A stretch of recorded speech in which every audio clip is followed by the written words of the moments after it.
મૂળીમાં એલસીબીનો દરોડો, દેશી દારૂની ભઠ્ઠી ઝડપાઈ, ₹1,95,000નો મુદ્દામાલ જપ્ત।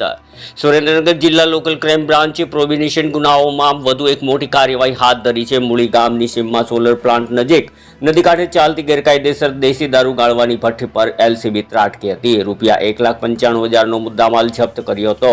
પોલીસને મળેલ ચોક્કસ બાતમીના આધારે આ મોટી કાર્યવાહી હાથ ધરી હતી, જેમાં 120 લીટર તૈયાર થયેલ દેશી દારૂ, 3600 લીટર દારૂ બનાવવાનો આથો, 80 કિલો અખાદ્ય ગોળ, 2 મોટરસાયકલ તેમજ દારૂ બનાવવાના સાધનો કબજે કરવામાં આવ્યા હતા।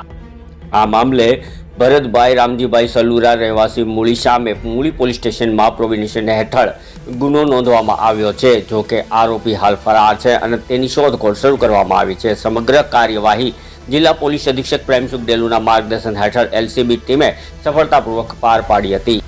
આવા જ તાજા અને વિશ્વસનીય સમાચાર માટે અમારી ચેનલને લાઇક, શેર અને સબસ્ક્રાઇબ કરવાનું ભૂલશો નહીં। બ્યુરો રિપોર્ટ, દિનેશ ગામ વસાતે, ઋતુલ કુમાર ધામેચા, સુરેન્દ્રનગર।